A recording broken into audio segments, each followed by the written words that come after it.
313 کیا تھے؟ یہ لشکر ساری دنیا میں انوکھا تھا، نرالا تھا۔ 17 رمضان مبارک، رمضان کی یہ پاکیزہ گھڑیاں، ان مجاہدین نے اسلام نے روزے رکھے ہوئے، گرمی کا موسم، پہاڑی علاقہ، پانی کی کمی، بھوک بھی لگی ہوئی، روزہ موجود، لیکن ادھر سے اعلان ہوا کہ ہے کوئی اسلام کے لیے قربانی دینے والا۔ یہ 313 نوجوان اللہ کی بارگاہ میں کھڑے ہوئے، ادھر رسول اللہ کے چہرے پاک کو دیکھ رہے ہیں، ہزاروں کا مقابلہ کر رہے ہیں 313۔ وجہ کیا تھی؟ کہ یہ لشکر ساری دنیا میں انوکھا تھا، نرالا تھا، کہ اس لشکر کا افسر ایک کالی کملی والا تھا۔ اللہ کے پیارے حبیب نے اللہ کی بارگاہ میں دعا کی، اگر اغیار نے ان کو جہاں سے محو کر ڈالا، قیامت تک نہیں پھر کوئی تجھ کو پوجنے والا۔ تو یہ رسول پاک صلی اللہ علیہ وسلم پر مکمل بھروسہ کیا، اور اللہ تبارک و تعالیٰ نے سرکار کی دعاؤں کو قبول فرمایا، اور یہ 313 مسلمان اتنے بڑے لشکر کے مقابلے میں کامیاب ہوئے، اور تاریخ میں غزوہ بدر جو ہے وہ سنہرے حروف سے لکھا ہوا ہے۔ تو میں نے آپ کے سامنے عرض کرنا ام المومنین صدیقہ کائنات حضرت عائشہ صدیقہ رضی اللہ تعالی عنہا کے بارے میں قرآن کہتا ہے النبی اولا بالمؤمنین، نبی صلی اللہ علیہ وسلم اولا بالمؤمنین من انفسہم، مومنوں کی جان سے زیادہ ان کے قریب ہے۔ مومنوں کی جانیں ان سے دور ہو سکتی ہیں، لیکن رسول اللہ صلی اللہ علیہ وسلم اس سے بھی مومنوں کے قریب ہے۔ اب جو مومن ہے وہ نبی کو دور نہ سمجھے، وہ یہ سمجھے کہ میرا نبی میرے قریب ہے۔ النبی اولا بالمؤمنین من انفسہم وازواجہ امہاتہم، وازواجہ امہاتہم، اور نبی کی بیویاں تمام مومنوں کی مائیں ہیں۔ وہ حضرت خدیجہ ہوں تب بھی ماں، حضرت عائشہ ہوں تب بھی ماں، حضرت حفصہ ہوں تب بھی ماں، ام حبیبہ ہوں تب بھی ماں، حضرت ام سلمہ ہوں وہ تب بھی ماں، حضرت سودا ہوں وہ بھی ماں، حضرت جویریہ ہوں وہ بھی مومنوں کی ماں، حضرت میمونہ ہوں وہ بھی مومنوں کی ماں، حضرت زینب ہوں وہ بھی رسول اللہ صلی اللہ علیہ وسلم کی جو بیوی ہیں مومنوں کی مائیں۔ یہ نبی کریم صلی اللہ علیہ وسلم کی بیویاں، یا نساء النبی، اے نبی کی بیویوں، یا نساء النبی لستن کاحد من النساء، اے نبی کی بیویوں تم اور عورتوں کی طرح نہیں ہو۔ یہ شان نزول غزوہ تبوک تھا۔ روح البیان میں لکھا ہے کہ یہ آیت کب نازل ہوئی؟ غزوہ تبوک کے موقع پر جب رسول اللہ صلی اللہ علیہ وسلم نے جہاد میں جانے کا حکم دیا تو بہت سے صحابہ کرام نے آ کر کہا نشاور اباءنا و امہاتنا، اللہ کے پیارے حبیب صلی اللہ علیہ وسلم آپ نے حکم دیا ہے ہمارے سر آنکھوں پر، لیکن ہم چاہتے ہیں اس بارے میں اپنے ماں باپ سے ذرا مشورہ کر لیں، اپنے ماں باپ سے مشورہ کر لیں تو پھر ہم حاضر ہیں۔ جب یہ بات کہی تو اللہ نے قرآن کی آیت نازل فرمائی۔ اب یہ بات ہے ایک طرف ماں باپ اور ایک طرف اللہ کے حبیب کا حکم. انہوں نے یہ بات کہی کہ ماں باپ سے مشورہ کر لیتے ہیں وہ اس بارے میں کیا کہتے ہیں.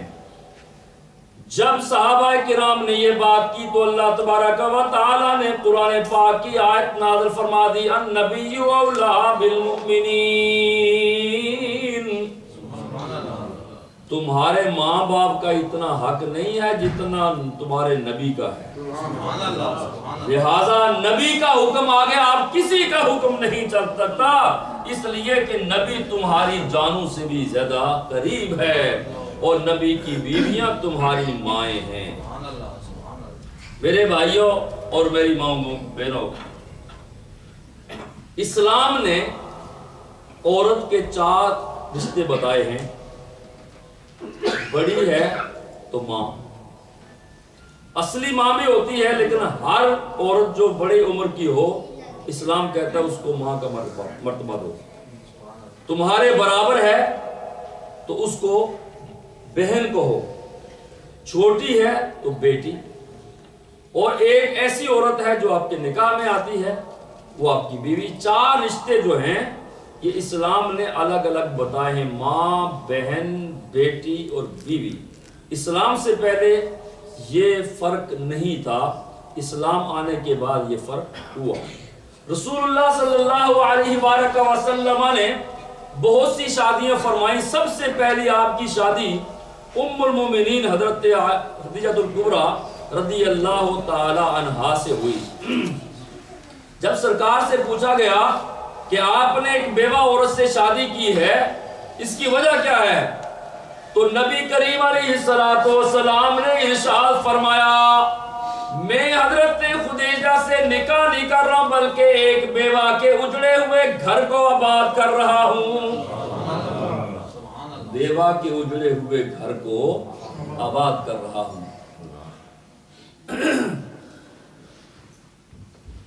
حضرت فاطمہ الزہرا، حضرت عائشہ الصدیقہ، حضرت خدیجہ الکبریٰ، ان تمام کے وصال جو ہے رمضان شریف میں ہوئے. حضرت خدیجہ کے ساتھ بھی رسول اللہ کا نکاح ہوا اور حضرت عائشہ کے ساتھ بھی ہوا. فرق کیا ہے؟ فرق دیکھنا ہے. جب حضرت خدیجہ سے حضرت محمد عربی صلی اللہ علیہ وسلم کا نکاح پاک ہوا تو اس وقت یہ لکھنے والے لکھا کہ نکاح ہو رہا ہے محمد ابن عبداللہ کے ساتھ. محمد ابن عبداللہ کے ساتھ حضرت خدیجہ کا نکاح ہوا. اور جب حضرت عائشہ سے نکاح ہوا تو اس وقت یہ نہیں کہا گیا کہ محمد ابن عبداللہ، بلکہ اس وقت کیا کہا گیا کہ محمد الرسول اللہ کے ساتھ نکاح ہوا. اس وقت آپ اپنے نبی ہونے کو ڈکلیئر کر چکے تھے کہ اللہ تبارک و تعالی نے مجھے نبی بنایا.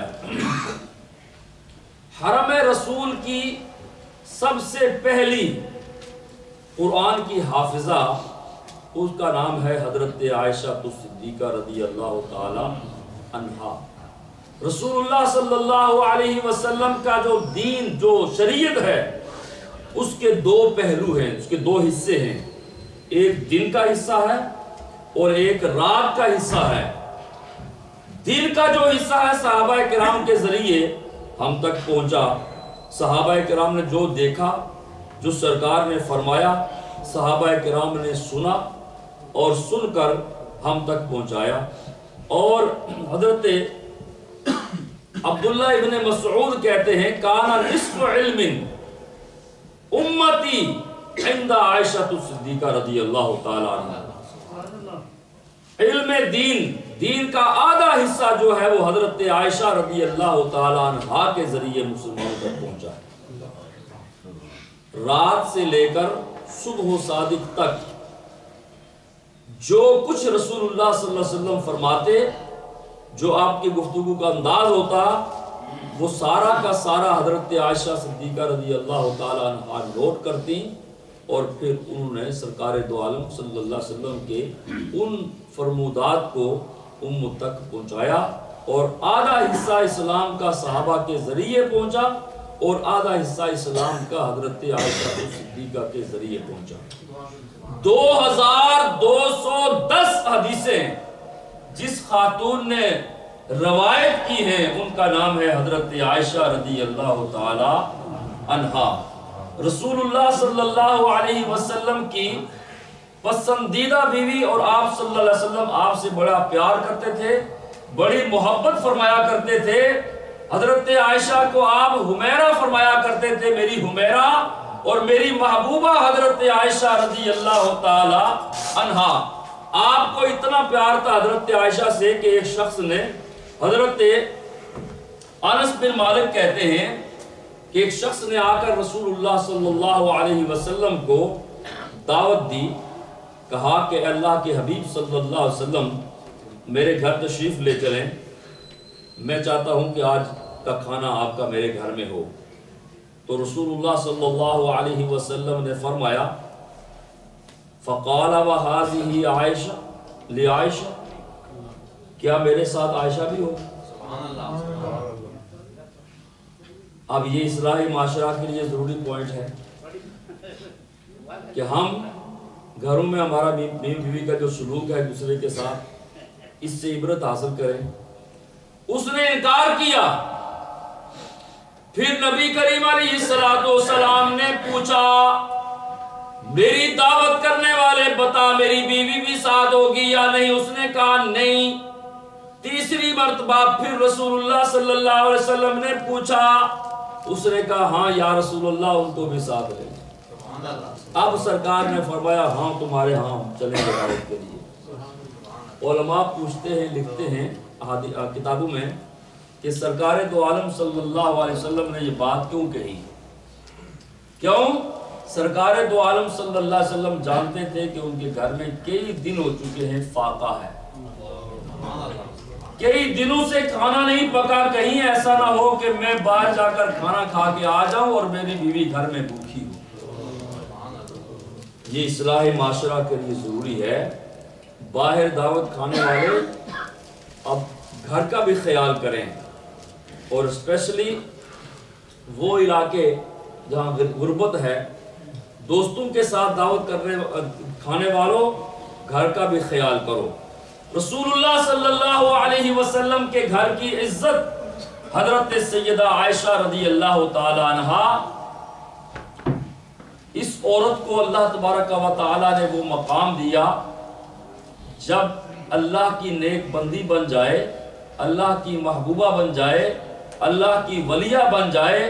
حضرت مریم اللہ کو ایسی پسند آئی، اپنی نیک بندی ایسی محبت فرماتی تھی اللہ سے کہ اللہ تبارک و تعالی کو ان کا حیا ایسا پسند آیا کہ اپنے قرآن کی ایک سورت کا نام ہی مریم رکھ دی، سورہ مریم۔ اور حضرت حاجرہ رضی اللہ تعالی عنہا کی محبت ایسی پسند آئی کہ اللہ تبارک و تعالی نے حضرت حاجرہ کے دوڑنے کو ایسا پسند فرمایا کہ فرمایا میری بندی جس جگہ پہ دوڑی تھی، اے پیران پیر، اے عبدالقادر جیلانی تو بھی وہاں دوڑے گا، بایزید بستامی تو بھی دوڑے گا، جنید بغدادی تو بھی دوڑے گا، اے بابا فرید تو بھی وہاں دوڑ لگائے گا، ابو بکر تو بھی دوڑ لگائے گا، عمر تو بھی وہاں صفا مروہ کی صحیح کرے گا، حسن اور حسین تم بھی صحیح کرو گے، اور عائشہ اور فاطمہ تم بھی صحیح کرو گے، بلکہ نبیوں کے امام آپ کو بھی صحیح کر دیں۔ تو اللہ کا نیک بندہ جب بندہ بن جاتا ہے تو اللہ تبارک و تعالی پھر اس کو نوازتا ہے۔ ام المومنین صدیقہ کائنات حضرت عائشہ رضی اللہ تعالی عنہا کے بارے میں رسول اللہ صلی اللہ علیہ وسلم نے فرمایا میری عائشہ کا جو حجرہ ہے وہ اسلام کا مرکز ہے، اسلام کا مرکز ہے۔ حضرت عائشہ کہتی ہیں خود میں نے کئی مرتبہ جبریل امین کو اس کی اصلی صورت میں دیکھا۔ حضرت عائشہ رضی اللہ تعالی عنہا کا نکاح، اور یہ جو آپ کے نکاح میں آئی ہیں، رشتہ کس نے کرایا ہے؟ ایک ہے آپ کی حیا، ایک ہے آپ کی سخاوت، ایک ہے آپ کی عبادت، ایک ہے آپ کی ریاضت، تراویح کا باقاعدہ اہتمام فرماتی تھی حضرت عائشہ رضی اللہ تعالی عنہا۔